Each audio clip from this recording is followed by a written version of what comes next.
Welcome to the FAIR Podcast. The Foundation for Apologetic Information and Research is a non-profit organization dedicated to providing well-documented answers to criticisms of LDS doctrine, belief, and practice. To learn more about FAIR or to make donations, visit fairlds.org. I'm Blair Hodges, host of the FAIR Podcast. This episode features Professor Terrell L from the University of Virginia. We'll discuss his work on the Book of Mormon, Mormonism and culture, religious searching and certainty, and other topics. Questions or comments about this episode can be sent to podcast@fairlds.org or join the conversation at fairblog.org.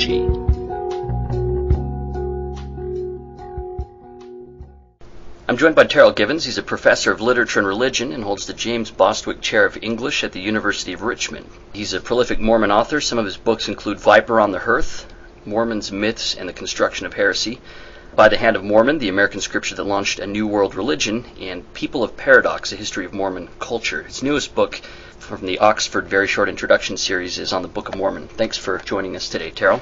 Good to be here, Blair. First, I want you to talk a little bit about your background in Mormon studies, how you became interested in Mormon studies. I did an undergraduate degree in comparative literature at Brigham Young University, which I think gave me good experience in reading texts and in looking at broad cultural contexts for historical and intellectual developments in Western history. I then went to Cornell and studied intellectual history with Dominique LaCapra and Jonathan Culler. And after finishing my coursework there, decided that I missed comparative literature, so I went back to Chapel Hill and finished my doctoral degree in comparative literature there. And fully intended to pursue a career in 19th century British literature until my father, who happened to be a collector of Mormon memorabilia, began passing on anti-Mormon literature to me that he had been collecting from the 19th century. He found it quite interesting and thought that maybe I should take a look at it as a literary scholar and do something with it. And so rather reluctantly at first I agreed to do that. And as I did, a whole world kind of opened up to me as I realized that nobody had, or very few people, had actually looked at the phenomenon of anti-Mormonism through the lens of literary studies rather than historical studies. And the result of those early investigations was my first book, Viper on the Hearth.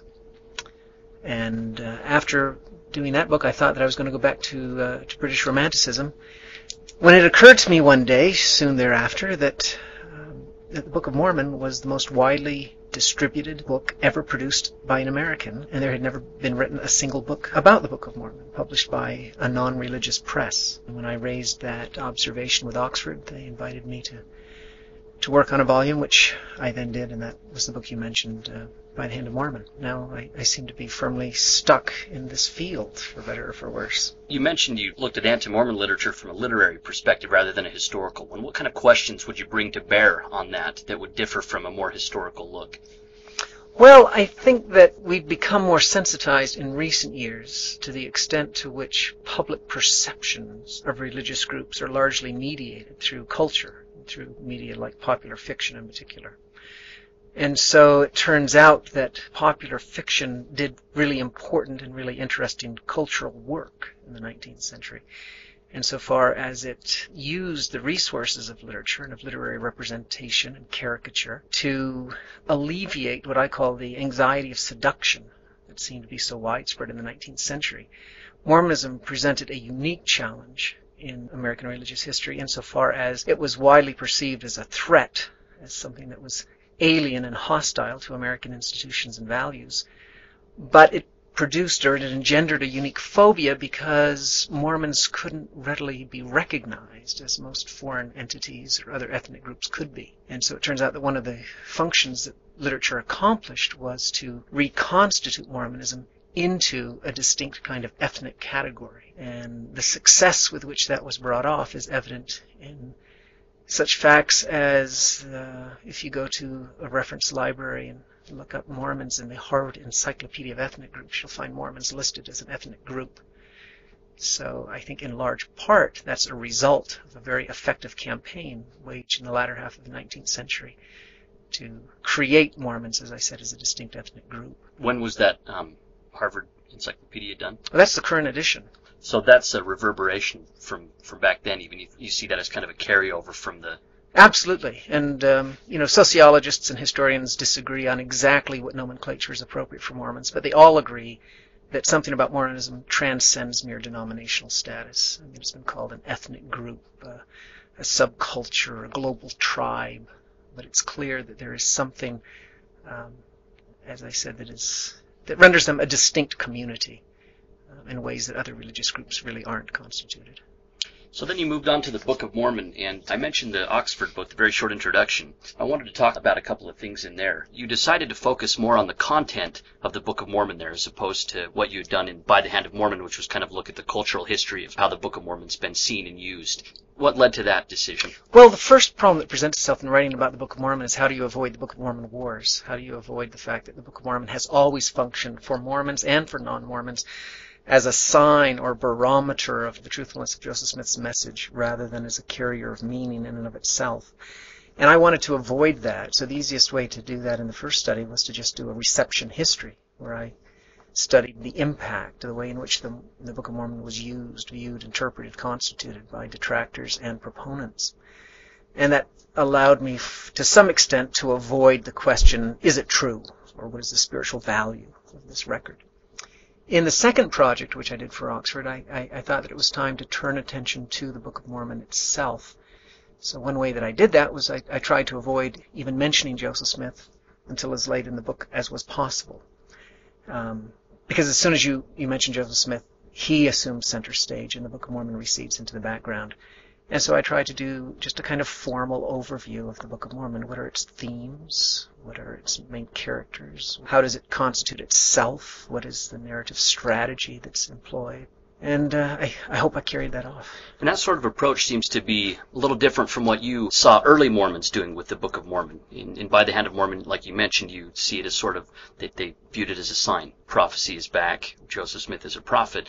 Would you qualify that at all now that you've had some distance from that book? Did you find more that sustained that thesis or more to qualify it? Well, the more work that I've done into early church history and theology, especially looking at the work of Parley Pratt, Parley Pratt seems to be an exception to the general rule, in that he found the Book of Mormon worth study, and he preached sermons from it. He found that it was doctrinally rich and substantive, but I think he was by far the exception. The more you study early Mormon proselytizing, for example, the more one becomes convinced that the missionaries were primarily using the Book of Mormon as a sign that Joseph was a prophet. They testified much more about the testimony of the witnesses, read from the testimony of the witnesses more than they would read for doctrinal import. Do you think that played into the cultural expectations? Did they want that kind of more proof? Did they want that more concrete connection with angels? Here are men who beheld the plates. Well, absolutely. In the first generation of Mormonism, of course, Western religious culture in general was immersed in a millennialist worldview. And so the Book of Mormon was Exhibit A in the list of evidence that God had reopened the heavens, that miracles were again happening, God was interacting with humans. And so the Book of Mormon was a kind of sacred icon, a sacred relic that was a physical or tangible embodiment of God's interaction with the world. You mentioned Book of Mormon wars, and from that I gather it's the idea of whether or not it's a true history or whether Joseph Smith wrote it or someone else. There's an interesting part in your introduction to the Book of Mormon here where you're talking about the Anthem experience, where Martin Harris takes the characters to Professor and tries to get him to verify these things. And later on, Anthem said, hey, I didn't say that this was accurate or anything like that. And Martin Harris walked out of there convinced that Joseph was getting it right. So you write that in a pattern that perfectly epitomizes Book of Mormon wars to the present day, detractors and believers alike found in the episode clear collaboration of their respective positions. And near the end of the introduction, you talk about how you kind of expect that to continue. Can you talk a little bit about that? Well, it seems that the race, if you will, to win the Book of Mormon wars by conclusively demonstrating either that it is a 19th century production or that it is an early American artifact has been going on neck and neck from 1830 to the present. I mean, Alexander Campbell lobbies the first salvo when he claims to have found in the Book of Mormon evidence of all kinds of 19th century borrowings, right? He says it's filled with the preoccupations of the 19th century religious controversies.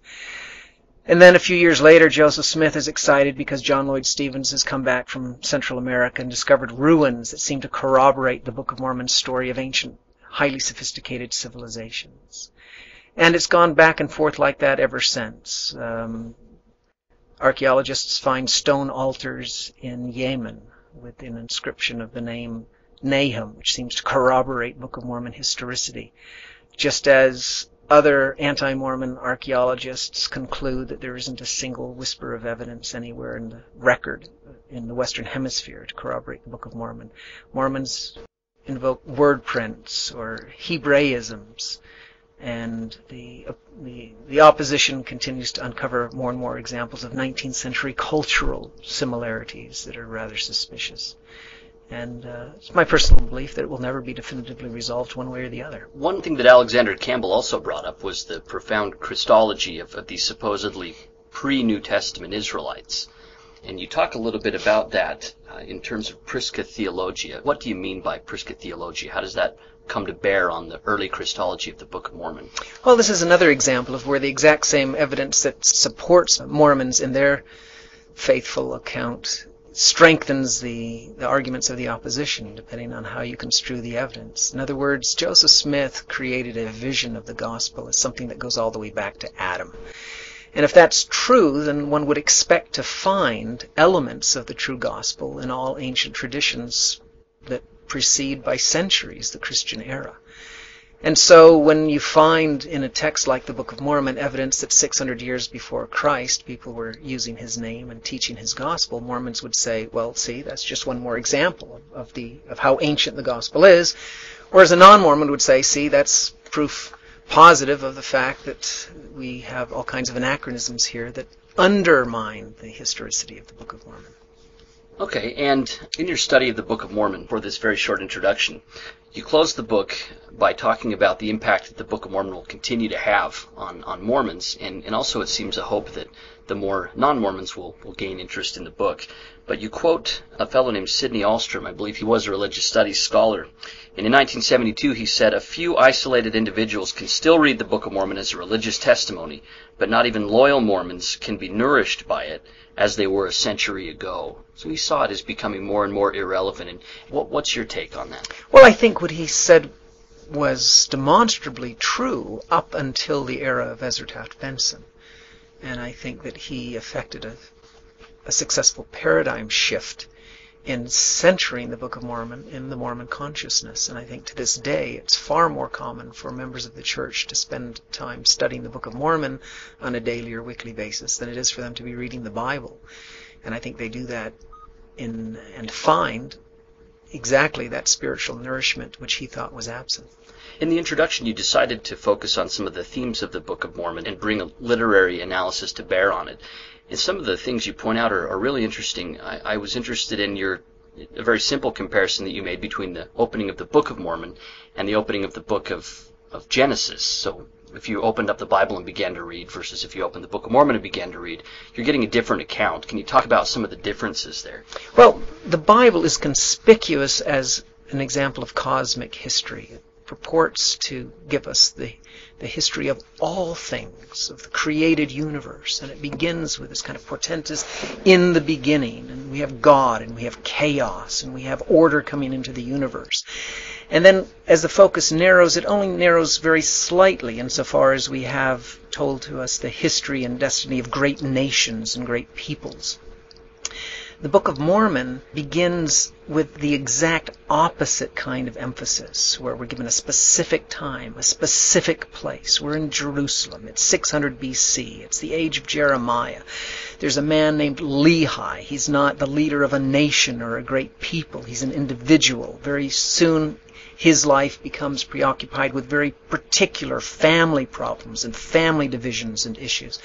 And so what we have is a radical focusing of the Book of Mormon, and by analogy, a focusing of God's interest on individual destinies rather than cosmic or even national histories. And that seems to be one of the great messages and one of the great emphases of the Book of Mormon, is the extent to which God is a God of individuals. And the extent to which God's revelations are dialogic revelations that are targeted toward individual concerns rather than matters of great or national import alone. It seems to me that you believe Mormons take that view and apply it in their own lives. In the Book of Mormon, there still are some pretty striking instances. For example, Alma the Younger, an angel appears to him, or Nephi hears the voice of the Lord and then has a great vision. So we have these dialogic revelations, but some of them in the Book of Mormon, most of them even kind of seem very grandiose compared to what an average Mormon might expect. How do you think a Mormon can reconcile that? Well, I think there's no question that just as the gifts faded in the primitive church, so there seems to be a diminishment of the spiritual manifestations and gifts in the restored church. To some extent, that's a function of any church that becomes institutionalized, normatized over time. And to some extent, that was a deliberate strategy on the part of church leaders who wanted to de-emphasize spiritual gifts. I think it's a natural process. I think Mormons have accommodated themselves in some ways by changing the lexicon of scriptural resources that they use in order to identify or define the nature of spiritual experience. For example, instead of focusing on those Book of Mormon episodes where we have angelic visitations or interaction with angelic beings, we emphasize those verses that originally were given to Joseph Smith to describe the translation process that have to do with feelings and impressions and stupors of thought. And that has become the template, if you will, for revelation. So that's one way that Mormons have accommodated themselves to a less charismatic church. Another thing that's interesting about a literary analysis of the Book of Mormon is what you call the Chinese box structure of the Book of Mormon. What did you mean by that? Well, Grant Hardy has done the most impressive work in this regard in showing that the Book of Mormon is a literary work of phenomenal complexity. And just keeping track of the genealogy, if you will, of any particular passage or part of the text can be a very difficult enterprise. We have brass plates, which become incorporated into Nephi's record, which become incorporated into the teachings of Abinadi, which become incorporated into the gospel that Alma is teaching, which becomes part of what is read before the people of Zarahemla.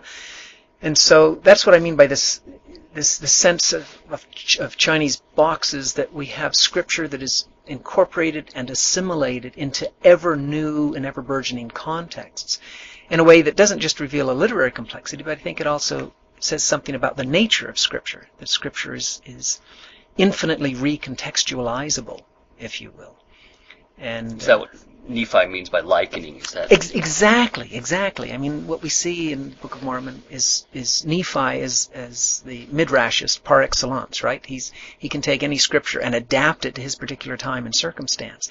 He encourages his readers to do the same, and then I think the Book of Mormon becomes an object lesson in precisely how to do that throughout a period of 1,000 years. And while Nephi's doing that, it seems, at least the translation doesn't make him seem like the most poetic of writers.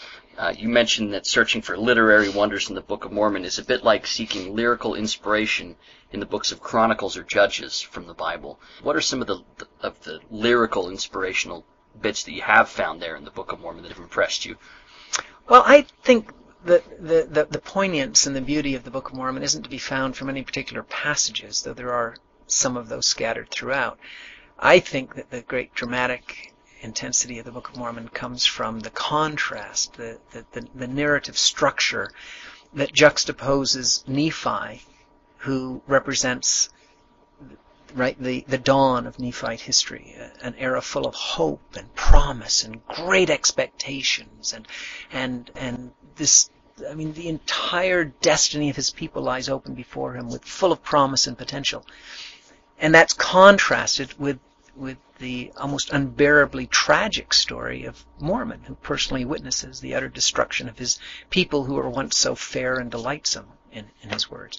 So I think it's a great story of failed hopes, of ruptured families. It's rather like Genesis begins also in family strife, family conflict, and ends with this heart-wrenching scene right in Pharaoh's house, where the children of Israel are all reconciled to one another, and it ends in this kind of hymn of unity and these beautiful blessings given to the posterity of Isaac. Whereas the Book of Mormon ends in the opposite direction. It ends in apocalypse and destruction.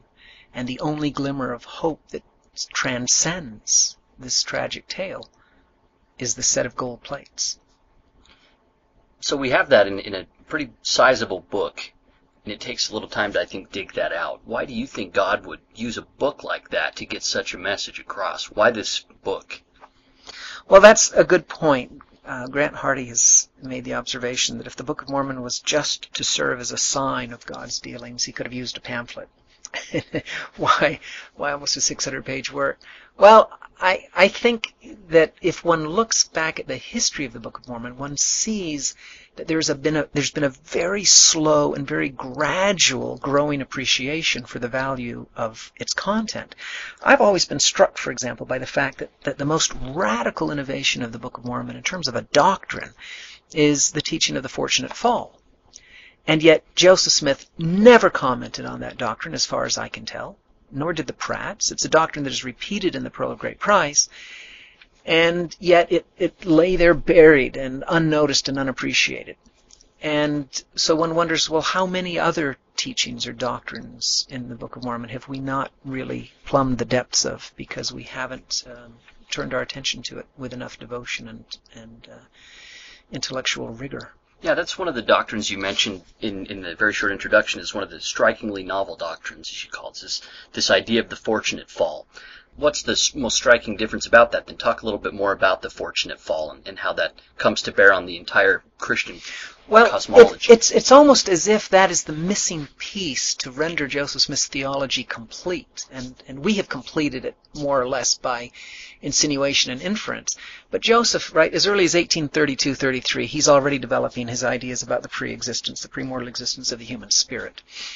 Given the fact that Joseph posits this anthropology that places the human soul in a premortal realm, in the presence of God, with the potential for theosis to become actually like God, it becomes immediately evident that this temporal existence has to be a phase of ascent rather than a time of decline or fall.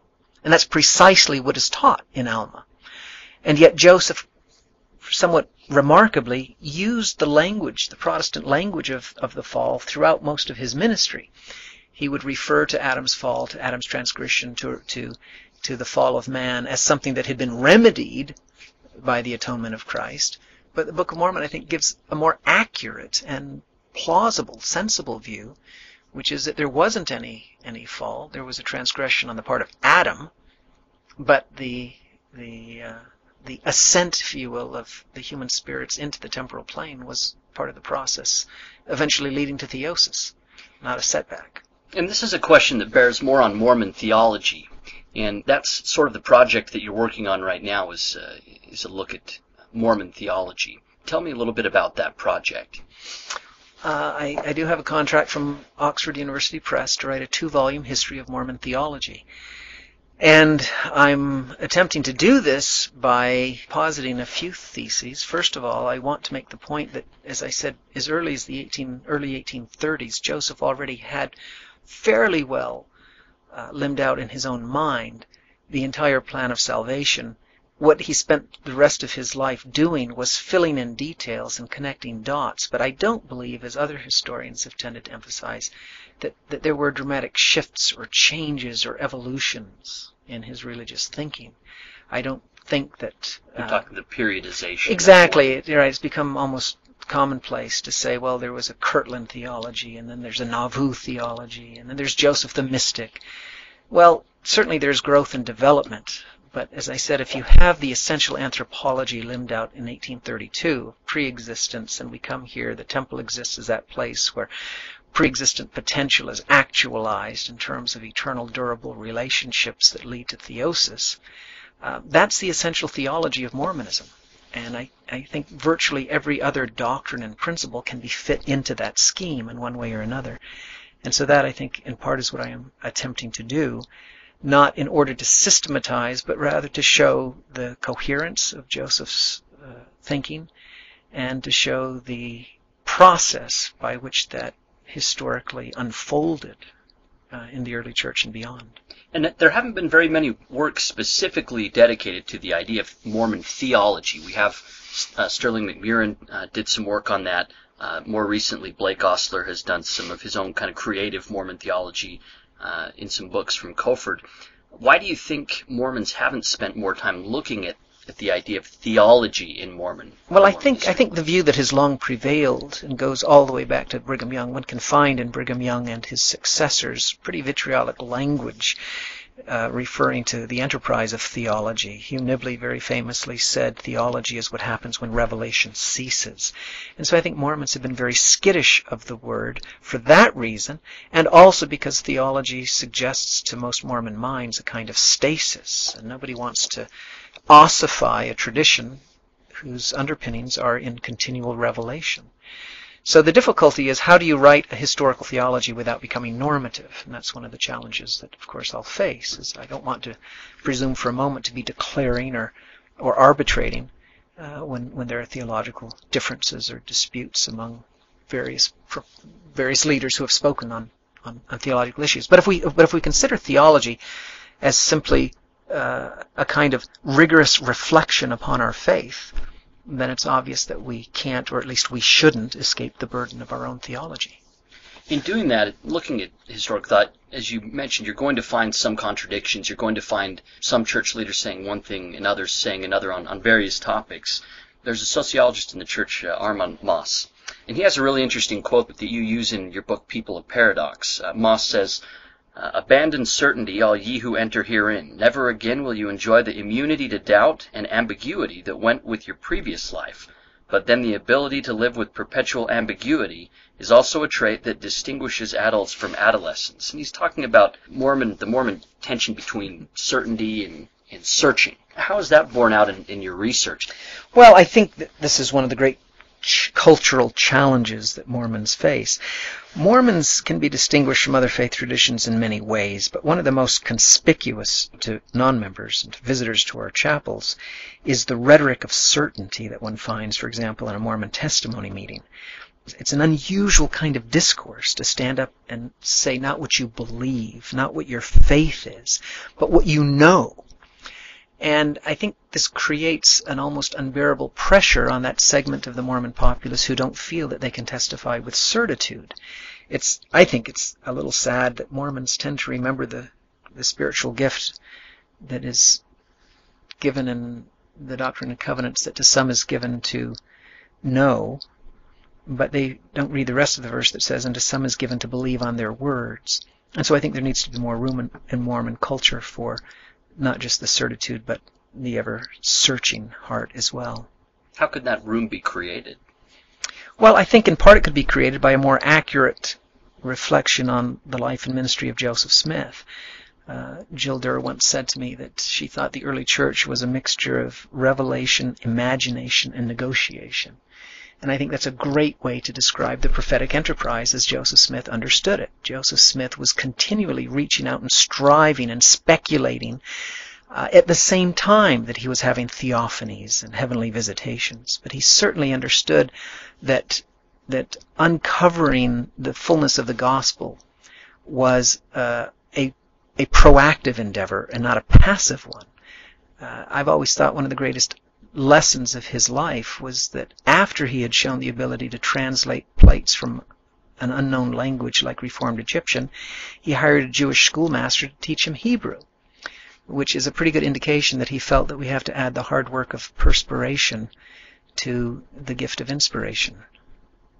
And as far as abandoning certainty for you, what are some of the things you've run into in your look at Mormon theology that have left you puzzled? Well, I don't think anybody's ever going to crack the mystery of polygamy and of the various and, to our minds, strange phases and versions that it went through. I don't know that I have achieved any great insight into those kinds of problems, although I think that one can come closer to understanding what might have been going through Joseph's mind in terms of his quest for kinship, his priority of dynastic relations and family associations and friendship in his ministry. But that's one mystery that will always remain. There have been some recent developments in Mormon studies. The Joseph Smith Papers Project. There have been some university chairs around the country. Some exciting developments Talk about some of the prospects that you see.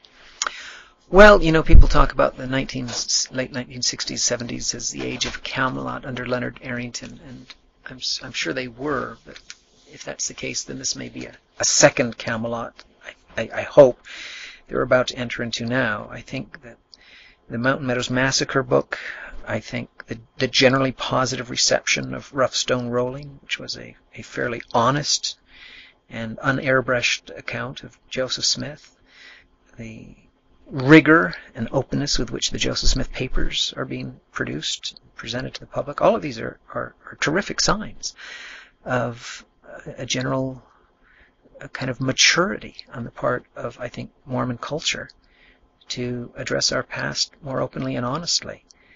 And I look and hope we see more of the same kind of developments. Mormonism's always had an interest in history, I think all the way going back, but it's been a particular type of history and more of an advocacy history. Do you see that continuing? And what are some of the uses behind that type of a history compared to a more strictly academic history? Well, I think it's been pointed out before that Mormon history for the first 100 and more years was almost always written either by vicious critics or overzealous defenders, and so it's been very hard to stake out a middle ground in Mormon historiography. But I think we're seeing the emergence of that now. I think to the extent that we have Mormon studies programs springing up and Mormon professorships springing up, I think that has forced a kind of professionalization which avoids the extremes of both kind of unwarranted criticism on the one hand and overzealous apologetics on the other. What are some of the benefits of that professionalization and maybe some of the drawbacks of it as well? Well, I think, the church leaders have rightly seen themselves as watchmen on the tower, and I think that the principal purpose of history in the church's past has been to strengthen and edify. What has changed in recent years is the accessibility of the full historical record. And so I think what we're coming to recognize is that if we only teach a sanitized view of church history, it's not about professional standards. For me, that's not the issue. The issue is that if members are going to develop strong and viable testimonies, faith that is predicated on truth, then they have to be given access to the full story of their faith. Otherwise, they will learn the truth from sources more hostile to the church, and then what they will experience is not enlightenment, but a feeling of betrayal. And so my concern is that we teach the history honestly and rigorously enough that we forestall and preclude any possibility of them ever feeling that they were betrayed by their own teachers and institutions. You mentioned Rough Stone Rolling from Richard Bushman's the author there, a biography of Joseph Smith. And that book tries to take a really honest, hard look at who Joseph Smith was and what he did.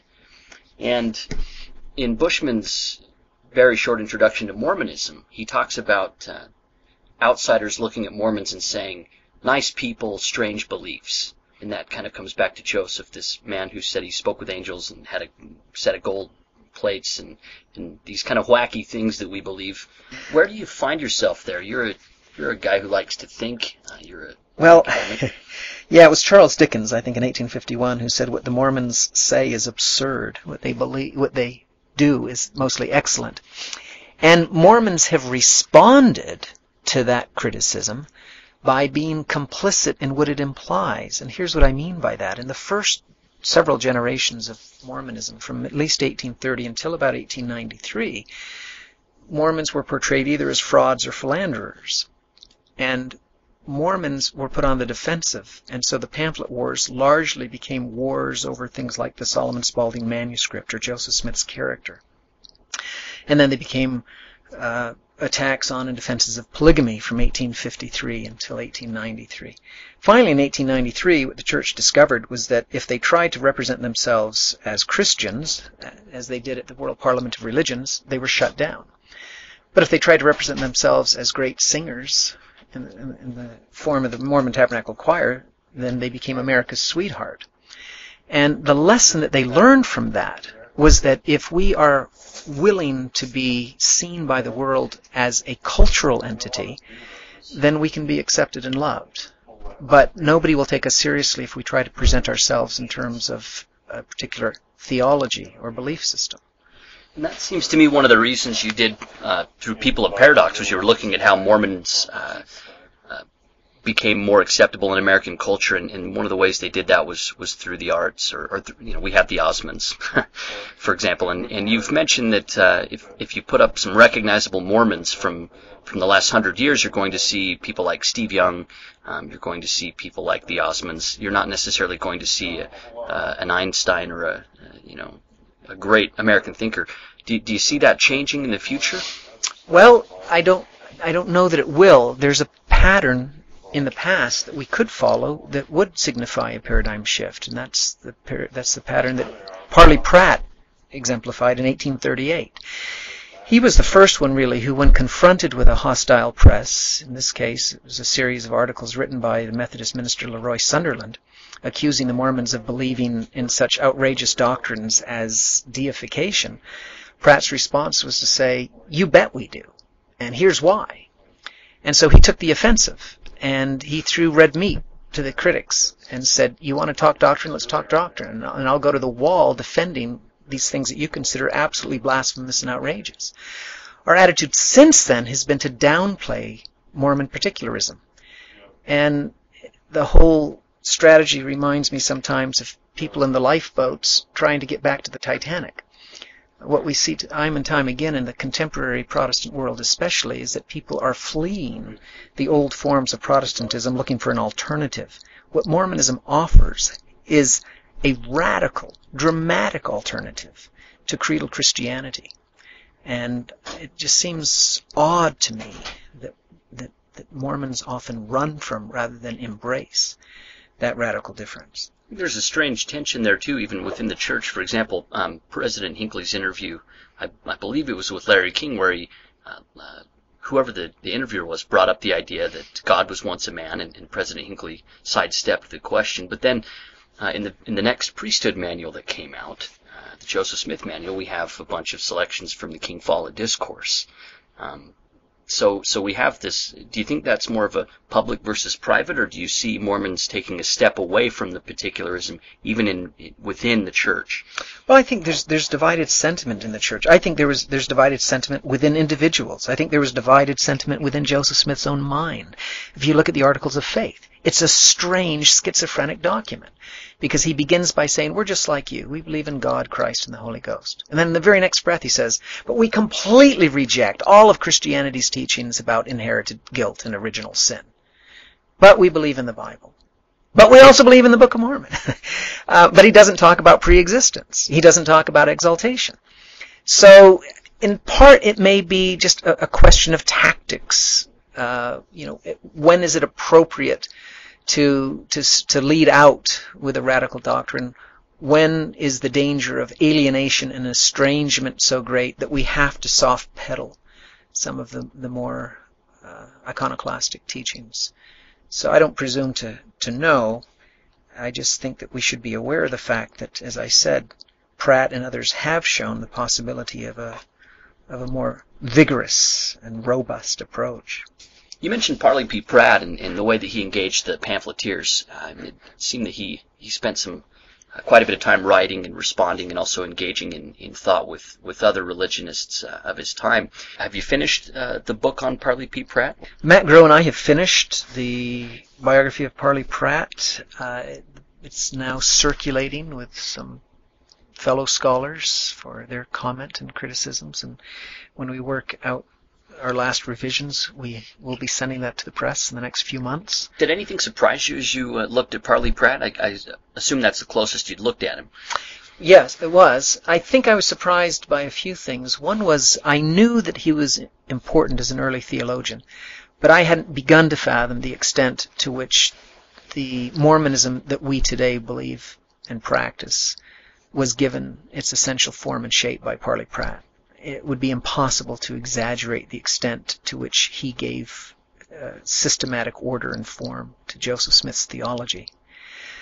The second, I think, surprise, well, it shouldn't be a surprise to any biographer really, was the extent to which Parley told a particular story about himself in his autobiography, which is not always the same story that one can extract from all the available evidence. He was trying to tell a particular story and was concerned to present himself in a particular way, and for the most part, his story has honesty and integrity. But there are some very important elements that he left out that make for a more fully rounded character and a more complex character. There's some fun stories from that autobiography. I remember reading as a missionary of his escape from arrest, where he was chased by a dog, and I've talked to you a little bit about that story, and I love that story, but then give me a little bit more. There's a little more to this story. He creates the impression in his autobiography that he was arrested for preaching the Book of Mormon. It was on his way to the Lamanite mission, and he was in Ohio with 3 others. And he talks in his autobiography of being accosted by a constable in the middle of testifying of the Book of Mormon and hauled away to jail. And as we were working on this portion of the biography, it occurred to me that there were a few things that didn't quite add up. One was that there were 4 of them. Why was he the only one arrested? The other is he said he was arrested on a frivolous charge, but for a man who was so good about details, why didn't he tell us exactly what that charge was? And then third... Well, it was frivolous. It was frivolous, yeah. And then third and finally, I thought, now wait a minute, he lived in this same town just a few years before. And so as we looked into the records, we found a newspaper account which indicated that he had been arrested for debt, that he had apparently fled a few years before, or at least left town without resolving all of his financial obligations, and so they were waiting for him with a warrant when he returned. And I'm sure that in his mind, the arrest was aggravated and the hostility inflamed by the fact that he was now a Mormon missionary. So I think he probably didn't see what he was doing as misrepresenting the truth, but it wasn't the whole picture. Yeah, and I think that takes me back to the Moss quote of abandoned certainty. There's also a sense of needing to abandon some, or at least change some of my previous favorite little stories, and I think that's a good example of that, and I think that's a good reason to read history a little bit closer.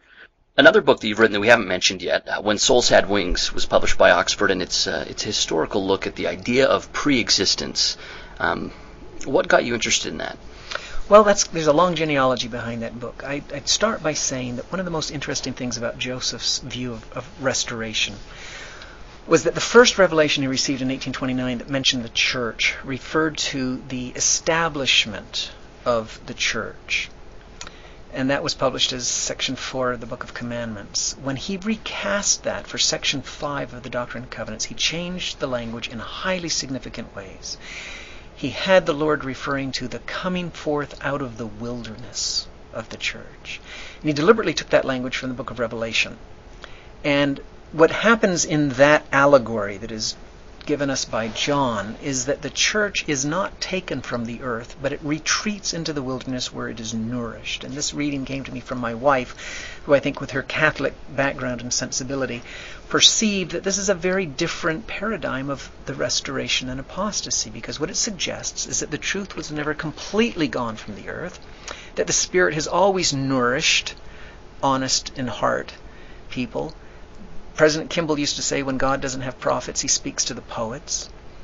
And so I began to think about this in connection with this doctrine of preexistence, because as a scholar of Romanticism, I couldn't help but notice that almost every major figure of the early 19th century in Britain and Germany had some version of the preexistence that seeped into their poetry. Wordsworth is only the most famous.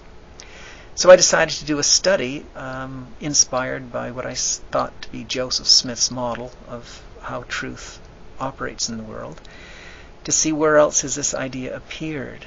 And I was just astonished to find that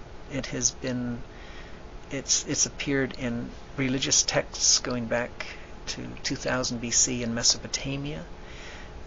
Platonic literature is, of course, full of the idea of preexistence. Jewish tradition, early Christian tradition, the Apostolic Fathers, the Cambridge Platonists of the 17th century, Kabbalists and esotericists, Renaissance humanists, 19th century German idealists. It's everywhere. And so I did a study in which I surveyed the scope of the idea, not to assess how plausible or believable is this idea, but to ask what questions does this view of of human existence answer? What is it responsive to that our hearts yearn for? And in asking this question, I thought that there was much that we as Latter-day Saints could learn about what kind of cultural or intellectual or religious work does the idea of preexistence do that we haven't been aware of, because we've only seen it through the narrow lens of our own religious tradition. Right. There seems to be a danger in looking at the past through one's own religious lens in terms of finding what you want to find in Joseph got it right, that sort of an attitude. Now, your book avoids that. How did you go about avoiding that? I avoid it because I sincerely hold that idea in contempt. I think that to the extent that we think that Mormonism is the only source or repository of truth, we're being unfaithful to Joseph Smith's tradition, his teachings, and his example. I wanted to study the idea of preexistence because I genuinely wanted to learn what else is there to be learned from the power and potency of this idea. And I think that we could do this with all Latter-day Saint doctrines. We could be asking the question, well, who else has taught or believed this? What might we learn from their particular representation of this idea or doctrine? Joseph said, right, that we need to embrace the truth wherever we find it and make it part of Mormonism. And so that was a meager attempt to do just that. As we look through Mormon history and Mormon doctrine, once in a while people run into difficulties. Today I know people have struggled with the idea of plural marriage. Some people have wondered about blacks in the priesthood, or some of these things that we run into that might cause us to pause and question a little bit. Do you have some advice for what you do or what people can do when they run into those more difficult areas? Well, if certainty becomes a quest, then you spend all of your life chasing the loose threads of the gospel. And I think that what is lacking in Mormon culture is a greater appreciation for the value of faith itself. And I don't mean that as a kind of glib cop-out, that, well, we just trust or we just believe if we can't make sense of things. But I mean that in some very deep-rooted existential way, the freedom to choose to believe is a kind of moral imperative. And if we were to ever reach a point in our lives where we felt the evidence for or against Christ's divinity, or the Book of Mormon, or Joseph Smith's prophetic calling, were overwhelming, then there would be a kind of intellectual compulsion involved, and our faith would not be a matter of choice. And so in my personal life, at least, I have developed, I think, an ability to value and even to cherish the opportunities that come to me frequently to define myself and to affirm my values by choosing to embrace one set of alternatives over another when the evidence creates a condition of relative equilibrium where there are good grounds to believe and there are good grounds to disbelieve. And then the question is, what do you affirm by the choice you make? Another subject that I wanted to bring up was where Mormonism fits in with some of the great thinkers in that when you've done your study on the premortal thought in history, for example, you're dealing with some pretty big names. You're dealing with people who've struggled with some of the big questions. Do you ever feel that Mormonism has a provinciality to it, or do you feel like Mormonism has much to say to that broader discussion? Well, Gene England used to say that Mormonism suffers from a kind of provincial anti-provincialism, and I think that's a brilliant characterization of where we are all too often. I think that Mormons labor under a kind of inferiority complex, because it's true that Joseph Smith can't hold his own with the great systematic philosophers of the Western intellectual tradition. On the other hand, I think there's a lot of merit to what Sterling McMurrin once said after he had written the philosophical or the theological foundations of Mormonism. A colleague complained to him that he made Mormonism out to look so much more intellectually substantial than it really was. And he said, well, that's true, but that's because Mormons make it out to look so much less intellectually substantial than it really is. And I think that when you compare Joseph Smith's anthropology, human and divine anthropology, to the other great religious systems of the West or of the world, I think that he holds his own very well. I think that there is an organic consistency to Joseph's overall conception of human origins and human futures that is intellectually sound and self-consistent. I think the other great virtue of Joseph Smith's thought is that it resonates in ways that, well, beginning in the early 19th century especially, people found to be true to their experience of what it meant to be human. I think that Joseph Smith gives a view of human agency, of human freedom, and of human potential that is not just intellectually self-consistent, but that is intuitively appealing.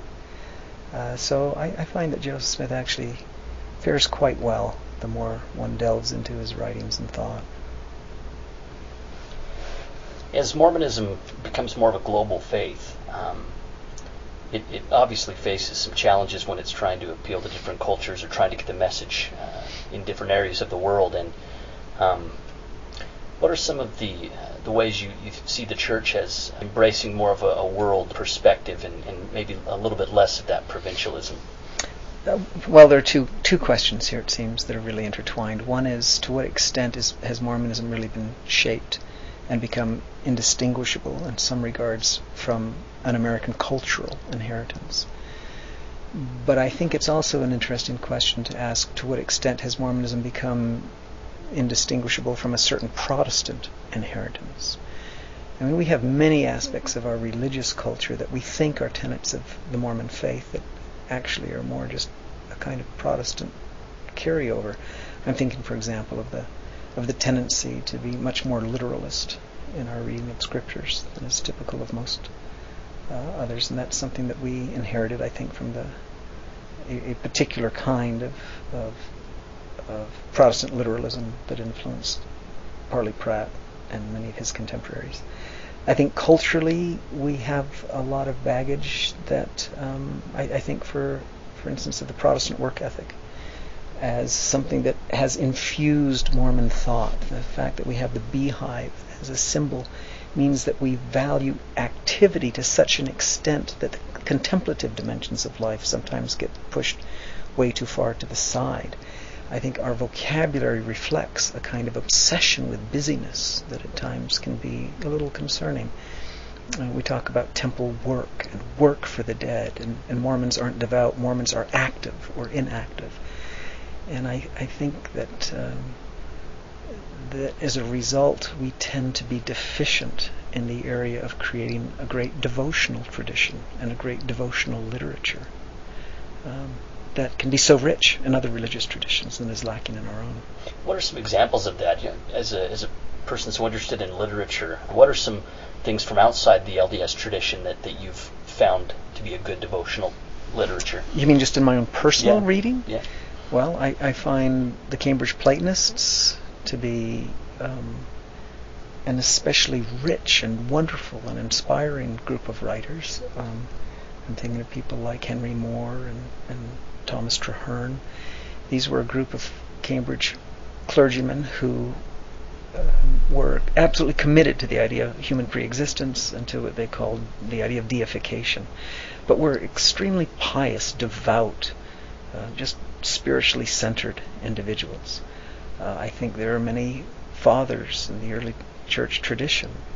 Gregory of Nazianzus, who's one of my favorites. There are writers like William Law, who wrote a series called To a Devout and Holy Life, which I think is the greatest devotional work ever written. Thomas à Kempis's Imitation of Christ. I mean, there are just a lot of these works that were staples of the Christian tradition for many centuries that Mormons, I think, tend to dismiss out of hand because they're part of the great apostasy, so to speak.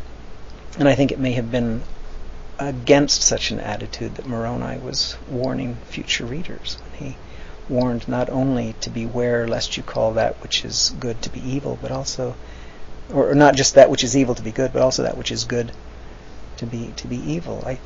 I wish we had more of the generosity of spirit of a Joseph Smith, where we were more open and receptive to great sources of truth and beauty wherever they come from.